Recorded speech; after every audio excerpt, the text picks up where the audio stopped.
All right, so my normal camera isn't working, so I'm using the camera off the laptop. So you're all probably going to see a little bit of a different uh, hue. That's okay. I'm going to do this real quick. This is dedicated to Tyrone Magnus. I just want to talk to him for a little bit. I just want to make sure that everything's going good. Let's see, make sure there's sound. But uh, yeah, there's sound. Make sure that okay, let's see what's going on. There's sound.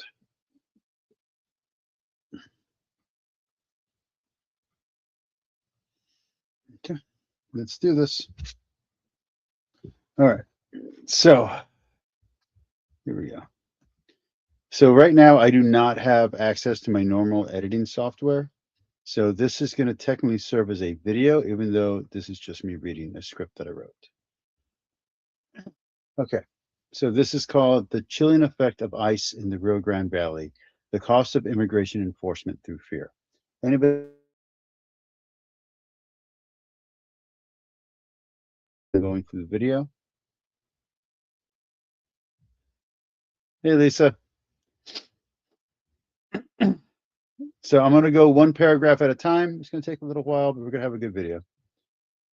I write this as a Texan, an American, a Christian, a Catholic, and a Republican. I write this as, hopefully this sounds good. I write this as someone who supports law enforcement, supports the military, and has deep family ties to public service, legal institutions, and civic life. I write this as a former MCJ ROTC cadet, a longtime martial arts instructor, and someone who once dreamed earnestly of serving either as a police officer or a firefighter. I write this not from ideological hostility, but from lived experience and moral obligation. What is happening today in the Rio Grande Valley, particularly in McAllen, Hidalgo, Donna, and Brownsville, and as well the surrounding communities, is wrong.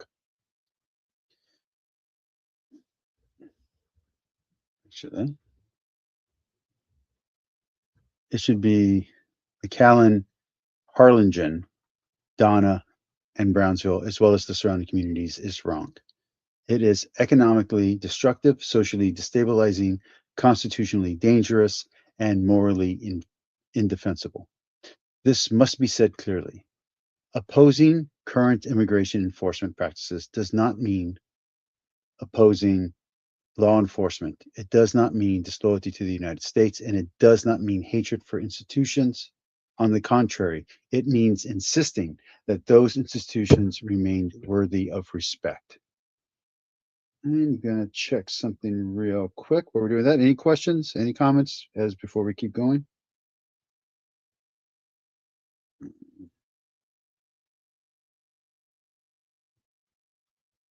So for those that don't know, this is actually an article that's on my Substack.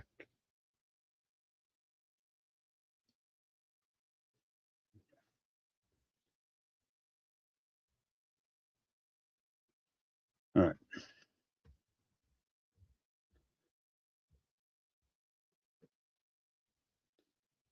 The valley as ground zero. The Rio Grande Valley is not an abstraction. It is not a political slogan. It is a living economy. It is a living economic and cultural system, one that has historically survived downturns that crippled other parts of the country. McAllen, Harlingen, Donna, and Brownsville have long functioned as economic stabilizers during national recessions, cross-border commerce, legal label, legal labor mobility, binational families, and constant circulation of capital sustained local economies when inflation, unemployment, and stagnation hit elsewhere.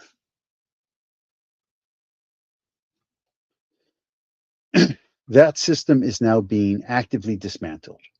In the past several years, and with increasing intensity, aggressive immigration enforcement has produced a chilling effect so severe that it amounts to a form of economic violence against legal residents, citizens, and taxpayers.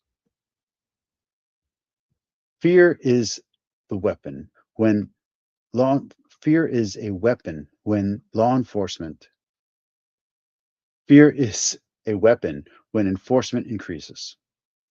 Fear spreads faster than facts. In Hidalgo and Cameron, McAllen, Harlingen, and Brownsville, legal residents who speak Spanish as their primary language are afraid to shop. In Donna, families avoid bars, restaurants, car dealerships, and even grocery stores.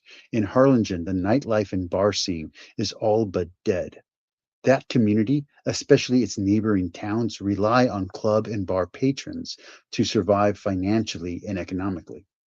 The chilling effect is not moral enforcement. It forces those who are in the legally gray to consider illegality just to survive. In Brownsville, people hesitate to attend festivals, public events, and even church.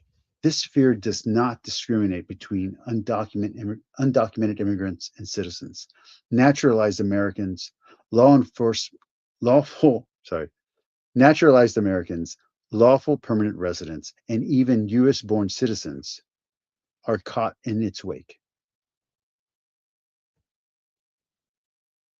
Why? Because perception matters more than technical legalities. Why? Because perception matters more than technical legalities. When people see neighbors detained, even if released the same day due to a mistake, the message is not the system corrected itself. The message is this can happen to you. That fear drains money from the local economy. Businesses close, sales jobs vanish, service work dries up, entire commercial districts weaken. I experienced this personally. The economic downturn in Harlingen forced me to leave Harlingen and return to McAllen simply to stay economically afloat and viable. This was not theoretical. It was immediate and measurable. Any questions, anybody? When ice isn't ice, but it's all ice. To the community, a crucial reality must be addressed. Ice is not always ice.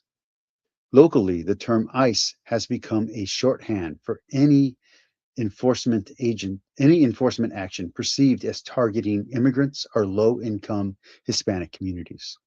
Whether the agents involved are from U.S. Immigration and Customs Enforcement, Border Patrol, Homeland Security, state troopers, local police, special task forces, or even private bounty hunters, the label is the same. To the community, it is all ICE. This is not ignorance. It is structural reality. Many residents in colonias and low-income neighborhoods do not consume English language news.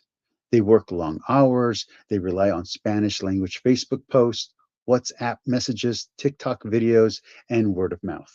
Media literacy is uneven, legal distinctions between agencies are irrelevant in moments of fear. So, when a single officer is filmed being rough with a grandmother, a mother, or a young woman, regardless of jurisdiction, the entire enforcement apparatus is perceived as hostile. The result is a collective psychological withdrawal from public life. The vulnerable middle, longtime residents and the legally gray. There is a population being crushed and dismantled in this national debate. People who have lived here for decades, 15, 15 years, 30 years, even 40 years, who are deeply integrated into their communities, but never completed immigration paperwork. Their children are naturalized or have other legal status. Their grandchildren are American citizens. They serve on school boards, volunteer at churches, and run small businesses. Technically, they are undocumented. Morally and socially, they are pillars of their communities. They are now being swept up in enforcement operations that make no meaningful distinction between violent offenders and respected elders. Alongside them are those living in legal gray zones. People with old misdemeanors, minor drug use, or past informal labor. Things American citizens do every day, with minimal consequences. Yet for these non-citizens, these same acts are now being reframed as grounds for detention and deportation. As grounds for detention and deportation. Misdemeanors are being treated as felonies. Bureaucratic infractions are treated as moral failures. This is not justice. It is intimidation and coercion.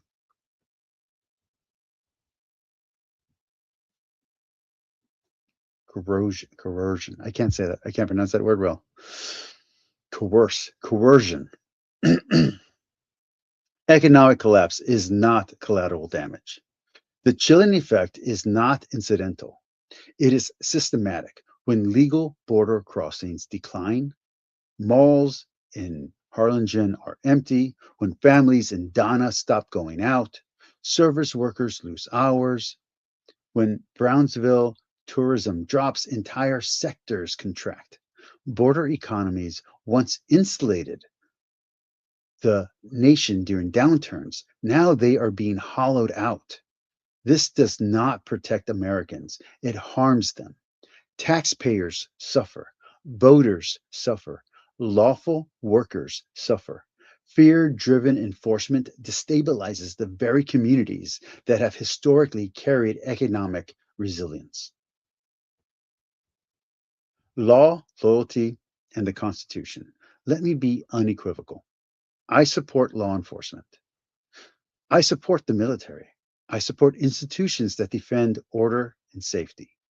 But loyalty to America does not mean silence when constitutional principles are violated. Broad sweeps, dragnet operations, officers demanding documentation, officers demanding documentation from American citizens, entire homes entering homes. Sorry, let's do that again. But loyalty to America does not mean silence when constitutional principles are violated. Broad sweeps, dragnet operations, officers demanding documentation from American citizens, entering homes because a gate was open. These actions are not consistent with constitutional protections. They erode public trust. They place law-abiding citizens in adversarial relationships with the state. This is not order. This is intimidation.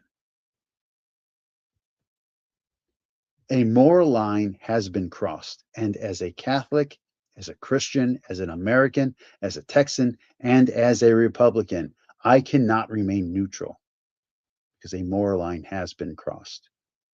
The Catholic Church has been consistent across centuries and continents. Collective punishment, indiscriminate enforcement, and dehumanization of migrants are morally wrong. History does not look kindly on systems that prioritize spectacle over justice. Under Donald Trump, immigration enforcement has been framed as strength, but strength without restraint becomes cruelty. Even if intentions were pure, which is debatable, the outcomes are not. Grandmothers are hurt. Mothers are traumatized. Children are frightened. American citizens are shot. Communities are destabilized. History will remember this period not by slogans, but by consequences. What must be done? Every American should protest these practices. Every Christian should passively resist them. Every Catholic should actively pray against them. This is not a call to violence. This is a call to conscience. It is a call to insist that law enforcement be lawful, humane, and proportional. It is a call to refuse the normalization of fear as governance. What is happening in the Rio Grande Valley is not abstract policy. It is lived reality. It is economic harm masquerading as security. It is moral failure dressed up as strength. If we allow this to continue, we are not only betraying immigrants, we are betraying American principles themselves. And history will not forget. And that's it. It is a moral failure dressed as strength. I like that. Okay, I'm going to open up the room. Give me just a second. Where is the link? Link. Copy. Ooh, okay. I'm going to post it in chat. If you guys want to talk, we can hook up. We can have a conversation, and then I'm going to work out and call it a night. Okay. Anybody wants to talk? We are available. We are open. I'm only going to stay open for about 5-10 minutes. If no one hops in, then no one hops in.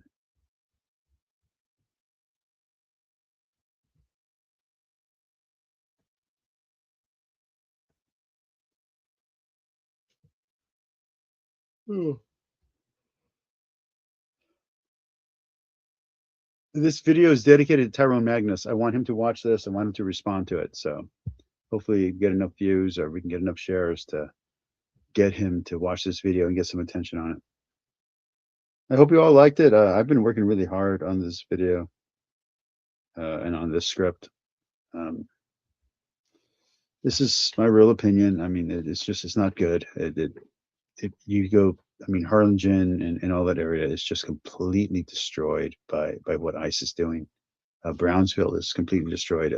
Somehow Hidalgo and McAllen, or Hidalgo County, I should say, and McAllen are not really suffering as bad as the lower Rio Grande Valley, but man, the lower Rio Grande Valley is not surviving this economically.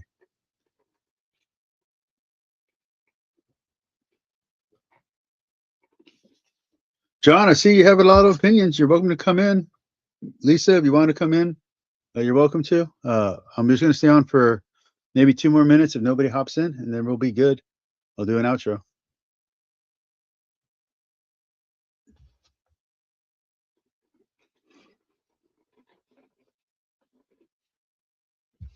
I'll hit my weights and call it a night.